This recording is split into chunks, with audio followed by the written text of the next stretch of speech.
புதினா டீ போட போகிறேன். அதுக்கு புதினா இந்த அளவு எடுத்து நல்லா சுத்தமாக கழுவி எடுத்துருக்கிற புதினாவை அப்படி சும்மா கீரை கிள்ளுவோம் இல்லைங்களா, அது மாதிரி 1க்கு 2 கிள்ளணும். கிள்ளிட்டு புதினா டீக்கு இந்த அளவு இங்கே வருங்க. 1 ஸ்பூனு சோம்பு எடுத்துட்டு இடிச்சு 1க்கு 2 இடிச்சு போட்டுக்கணும். சித்திரத்தை, இதுதான் சித்திரத்தை. சளி எதுவுமே பிடிக்காது. இதுதான் சித்திரத்தை. இதை கொஞ்சமா தட்டி எடுத்துக்க போடணும்.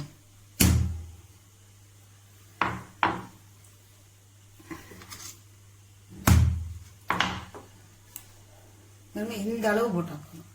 கை தெரியுதுங்களா? இந்த அளவு போட்டா போதும். இருந்தா போதும். நாட்டு மருந்துகள் கிடைக்கும். இதோட சோம்பை போட்டு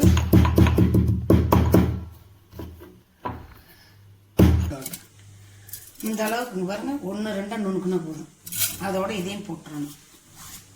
இந்த டம்ளரால 1 டம்ளர் தண்ணி உங்களுக்கு தேவைக்கு தகுந்த மாதிரி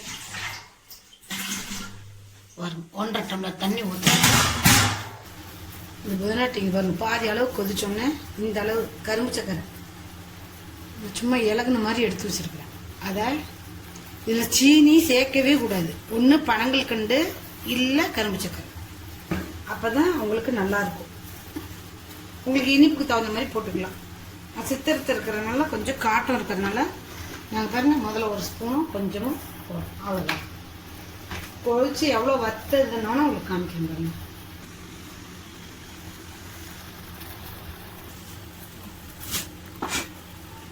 இந்த அளவுக்கு வச்சிச்சு பார்த்தீங்களா? வத்தனால இந்த கலரில் இருக்கும் பாருங்க. 1.5 டம்ளர் ஊற்றுனேன். 3/4 டம்ளர் வந்துருக்கு. பாதிக்கு பாதி உங்களுக்கு வடிக்கணும். அப்போ தான் அதில் உள்ள சத்தெல்லாம் இறங்கும்.